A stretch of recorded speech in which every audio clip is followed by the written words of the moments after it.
itinuturo sa mga Iglesia ni Cristo na hindi naman sapat ang pananampalataya para maligtas ang tao. At hindi lahat ng mga sumasampalataya ay mananampalataya na. E paano tayo? Tayong mga Iglesia ni Cristo. Tayo ang mga tunay na mananampalataya. Subalit paano natin patutunayan sa Diyos na tayo'y tunay na sumasampalataya? Pakinggan natin ang Biblia.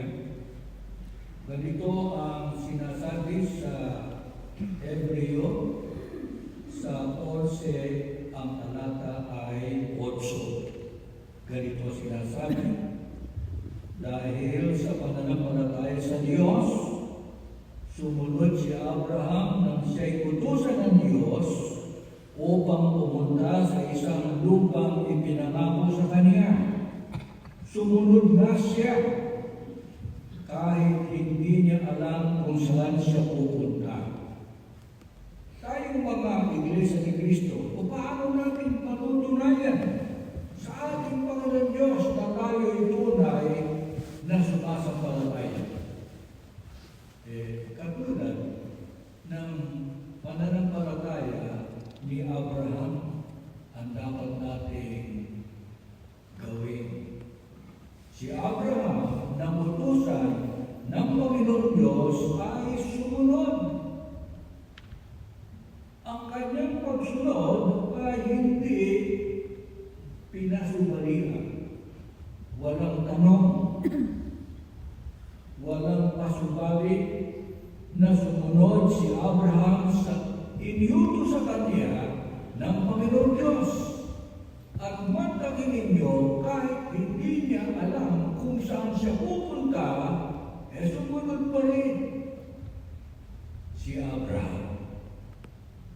Kaya ang tanong, ganyan ba tayo?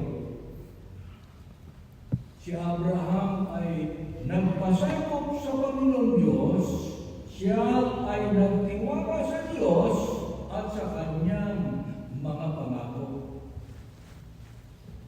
Ngayon, tayo naman, paano natin patutunayan sinasampalatayan na natin ang mga iniuutos ng Diyos sa atin?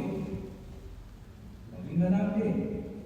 Ang bahayag dito naman sa unang Tesalonica, sa 2:13, ganito sinasabi, at hindi kami kailanman titigil sa pagpapasalamat sa Diyos.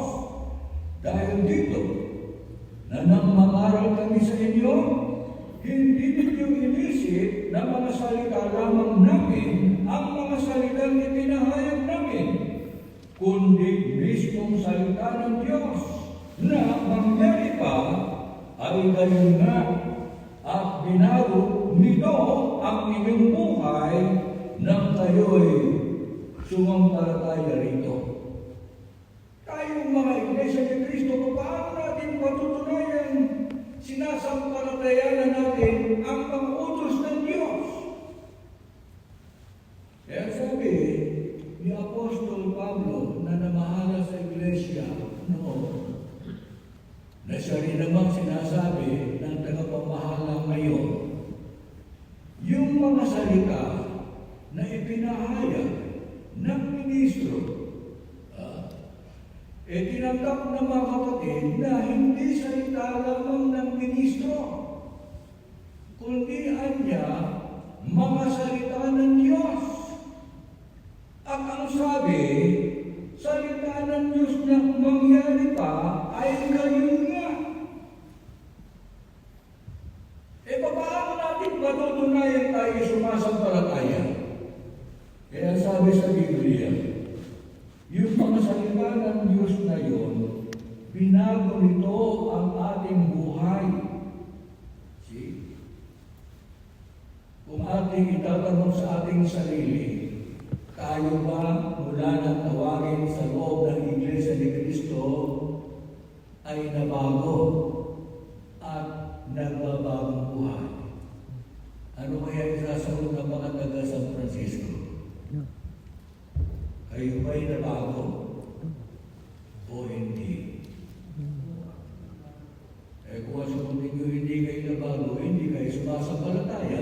base sa binasa natin. Sapagkat ang mga salita ng Panginoon Diyos ay gumagawa ng pagbabago sa mga tunay na sumasampalataya. Nabago ang pamumuhay, nabago yung masamang ugali, at hindi na gumagawa ng masama. Kung dati lasinggero, hindi na ngayon. Dati nagmura, hindi na ngayon. Nagsusugal, hindi na ngayon. Baka nangangalunya, hindi na ngayon. Bago na. Binago siya ng mga salita ng Panginoon Diyos. Kaya malibig natin marinig yung sinasabi ng kapatid ni Eduardo V. Manalo na panahon na sa mga iglesia ni Cristo na sila'y ganap na nagbabagong buhay. Tandaan natin, kung hindi tayo nabago ng mga salita ng Panginoon Diyos, hindi tayo sumasampalataya sa mga salitang narinig natin. Ang tanong na napakadaling sagutin sa mga kapatid, saan natin narinig ang mga salita ng Panginoon Diyos o ang kanyang mga utos? Sa panahon ng ano? Hindi mo pinakikinggan. Natutulog ka. Di wala kang pagbabago. Tatandaan natin ang hindi sumasampalataya. Kaya sabi ng banal na kasulatan, kanina binasa sa Santiago, hindi ka kanya tatanggap ng anuman mula sa Panginoon. Hindi lang mga bagay sa mundong ito ang hindi mo tatanggapin. Nangangarap ka na hindi mo tanggapin ang kaligtasan sa araw ng paghukom. Kaya itong leksyong itinuturo sa atin ng pamamahal ay napakahalaga na tayong mga iglesia ni Cristo kung tunay na sumasampalataya, nagbabagong buhay. Alam ba ninyo, yung sinabi sa Biblia na mga salita rin naman ng Panginoon Diyos, ang mga liko hindi po magmamana ng kaharian ng Diyos. Meron bang pwesto ang lasinggero sa bayamanan? Ano sagot ninyo? Wala. Aba. Ikaw mamangalo niya. May pwesto ka ba doon? Walang pwesto yan. Nagmumura ka. Iglesia ka ni Cristo. May pwesto ka ba doon? Yung magmumura ka, nandun yung mga anghel, nandun ang Diyos at nandun ang aking Panginoon sa Cristo. Kaya ang sabi ng banal na kasulatan, yung pagbabagong buhay napakahalaga sa kaligtasan. Huwag mong sabihin, Iglesia ni Cristo ka, ay hindi ka naman marunong sumunod. Ang tunay na mananampalataya katulad ni Abraham ay masunurin sa mga utos ng Diyos na walang gatol, walang reklamo at walang tanong-tanong. Basta utos ng Panginoon Diyos, susundin niya. Ngayon, ano ang matibay ng manindigan ng tunay na sumasampalataya? Digin natin. Ang paninindigang yan, ito po sa aklat ng Habakuk sa 3:17-18. Bagamat di namumunga ang punong igos at hindi na namumunga ang puno ng ubas, kung pamumunga ng ulipoy mabalang at walang anihin sa mga bukidin, kahit mamatay ang mga tupa sa kulungan at daanan ng salot, ang bakahan sa mga silungan, mananalig pa rin ako. Mananalig pa rin ako kay Yahweh. Ako'y magagalak dahil sa Diyos ng aking kaligtasan. Ayon sa Biblia, anong matibay na paninindigan ng mga mananampalataya? Abay, katulad ng narinig natin, kahit na may krisis itong binasa ko sa Biblia. Matakin ninyo, hindi namumunga ang mga puno na dapat na magbunga. Hindi namumunga, wala lang kakainin. Sumasagisan sa pagkain ito ang sabi pa ng banal na sulatan, pati naaanihin sa bukirin. Hindi walang kakainin. May sarang din. Pati yung mga bakahan, talagang nangamatay na lahat. Ang sabi sa binasa natin, subalit, ang tunay na Iglesia ni Cristo, mga nagpalataya, na ngayon sumasalasa sa kahirapan, sasalot sa buhay na ito, may krisis sa ekonomiya, may inflation pa. Nananalig pa rin sa Panginoon Diyos at sila'y nagtitiwala, nananalig, nagagalak dahil sa alam nila na ang Diyos ang magliligtas sa kanila sa anumang sitwasyon o kondisyon ng pamumuhay sa mundo. Hindi ba ito ang ating karanasan? Marami tayong karanasan sa Panginoon Diyos. Kahit maghirap sa mundo, ang mga Iglesia ni Cristo sa buong mundo, alam ninyo, walang namadayon na sila. Ay patay gutom. Hindi mangyayari yan sa mga mananampalatayang Iglesia ni Cristo. Kaya, ano ang ating matitiyak kapag tinaglay natin ang pananampalataya? Napakahalaga po ng pananampalataya. Wala kasing pwesto sa bayang banal ang hindi sumasampalataya.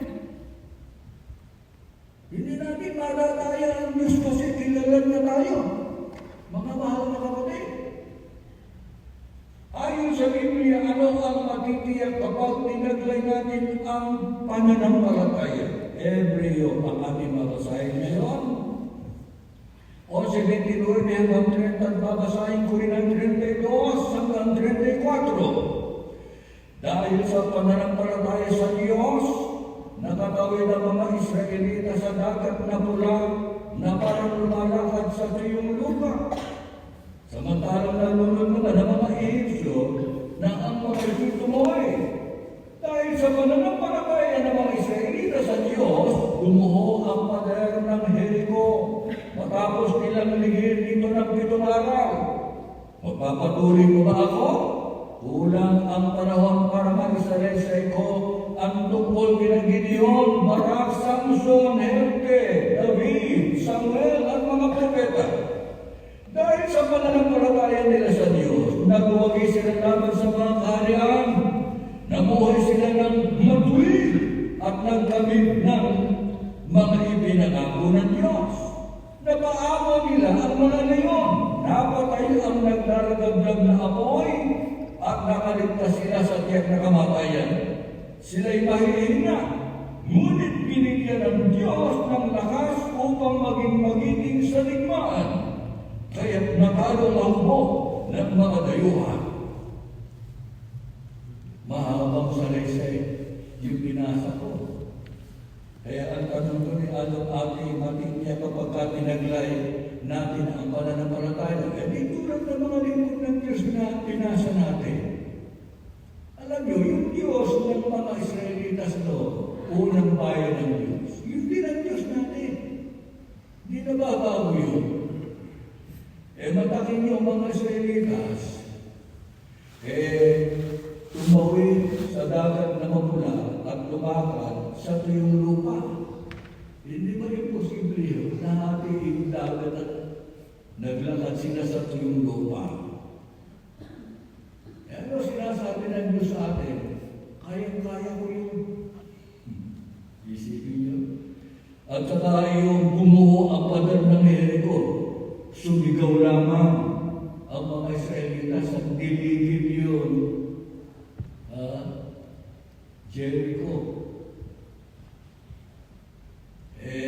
Sa panagay ninyo,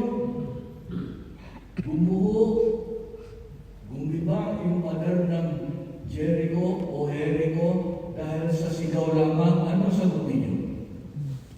Gumuho ba yun dahil sa sumigaw lang yung mga Israelitas? Mayroon ba sagutin niyo? Gumuho ba yun dahil sa sigaw? Hindi. At magsisigaw ka habang panunod, hindi babagsak yun. Ang tanong ay, sino ang tumulong at sino ang gumawa ng napaka-imposibleng bagay na ito na pinakita ng Diyos sa kanyang mga lingkod? Ang Diyos. Yung Diyos na yon, yun din ang Diyos natin ngayon. Ano ba ang sabi sa banal na kasulatan? Kaya sabi natin ito, magsasalaysay pa ba niya ako sa mga tagumpay ni Gideon, Barak, Samson, Hefte, David, Samuel at mga propeta ng mga mananampalataya na sila ay nagwagi laban sa mga kaharian. Pero ano ang ating napansin? Aba, ang mga lingkod ng Diyos dito, namuhay sila ng matuwid. Ayun. Kaya, nagkamit sila ng mga pangako ng Diyos. Kasi maaari sabihin ng isa Iglesia ni Cristo, bakit po ako hindi nagkakamit ng mga biyaya ng Panginoon Diyos ngayon? Matino ka ba? Nagbabagong buhay ka ba? Baka sa pagsabihin, tulog ka lagi. Napag-aralan natin yung nakarang leksyon. Sabi ng Diyos, ikaw ba yung dedikado sa paglilingkod mo sa akin? O binabaliwala mo? Hindi ka seryoso sa Diyos, seryoso ang Diyos sa iyo. Paano ka tatanggap noon? Masunurin pa tayo. Hindi natin tanongin ang ating sarili. Magreklamo tayo, hindi ko natatanggap yan. Lalo wala kong tatanggapin anuman. Hanggang hindi mo sinusunod ang mga inuutos ng Diyos sa atin na sundin. Kaya, ano din ang dapat natin gawin? Sa atin naman, ano ang dapat natin gawin? Ayon sa banal na kasulatan, upang matiyak natin, natatanggapin natin ang mga pangako ng Diyos. Sasagutin tayo ng Diyos sa ating mga itinadalangin sa Kanya. Pakinggan natin ang nakasulat naman dito po sa aklat ng mga awit sa kanyang 94, 18 hanggang 19. Ay ganito po ang ating maririnig, mga mahal na kapatid. Kapag aking nakulitan, ang paako'y tumutulas dahilan sa pag-ibig mo, O Diyos, ako'y tumatatag. Kung ako ay ginugulo ng maraming suliranin, ang wagas na pag-ibig mo ang sa akin umaalig. Ano dapat natin gawin kung tayo sumasagasa sa napakatitinding problema? Suliranin sa buhay na ito. Tatanong ko nga muna kayo. Kayo ba'y may suliranin o problema o wala? Kaya kung sasabihin mo kayo wala, may depresya ka. Ako po walang problema.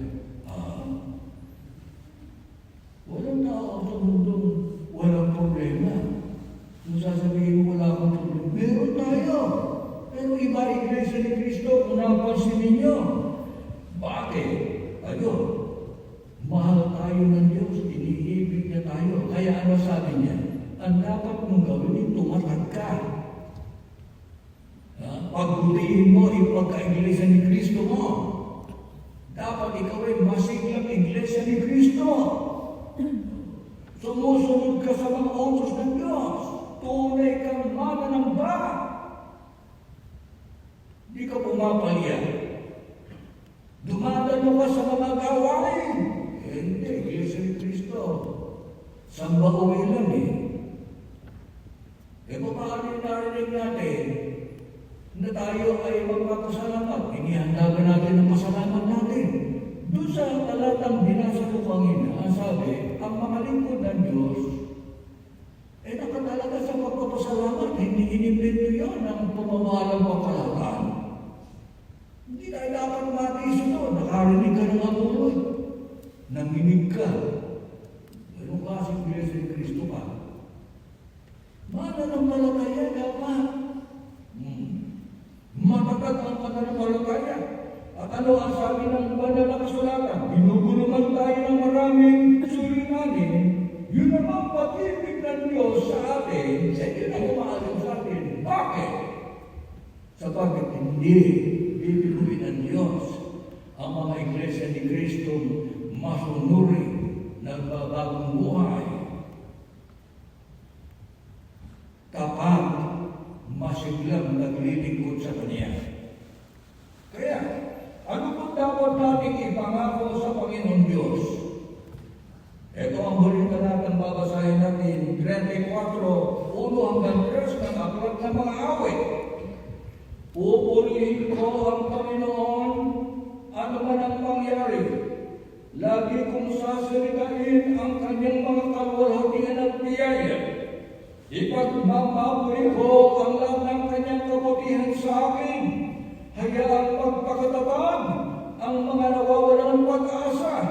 Sama-sama nating purihin ang Panginoon at dakilain ang kanyang pangalan.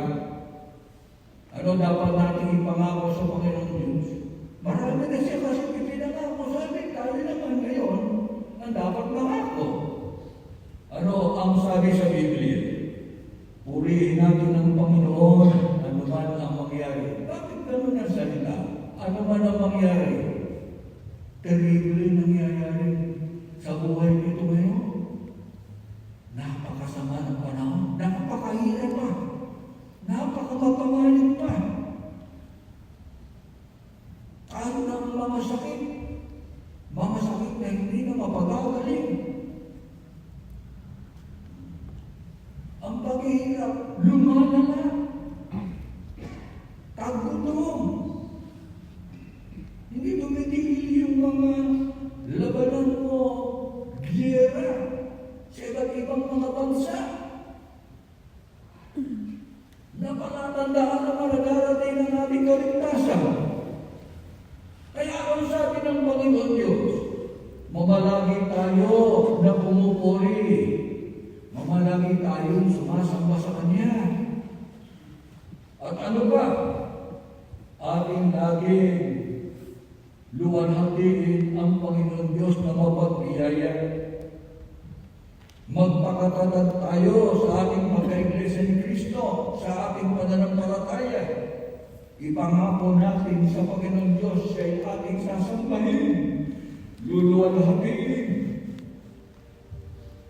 habang tayo nabubuhay. Napakabait ng Diyos sa mga tinawag niya sa huling araw, sapagkat ito, pinangako ng Diyos, isang bayan hindi pinabayaan. Wala tayong dapat ikatakot. Sabi nga ng Panginoon Diyos, wala tayong dapat katakutan. Eh, nariyan lang siya. Kaya, karanasan ng maraming Iglesia ni Cristo, lalo-lalo na ng mga matatanda na ngayon sa loob ng Iglesia, maaaring may sakit, sumasamba pa rin. Mabibigat ang pinagdaraanan ng mga pagsubok. Pero matatag ang pagka-Iglesia ni Cristo. Di niya ipagpapalit sa kanino man, maging sa kayamanan ng mundo ito, yung dakilang pagkakawal at kahalalan ay pinagkaloob sa atin ng Diyos. Sana sa araw ng paghuhukom, makasama tayong lahat. Hindi lamang nakarating tayo sa Iglesia. Dapat natin kita sa Diyos, makarating sana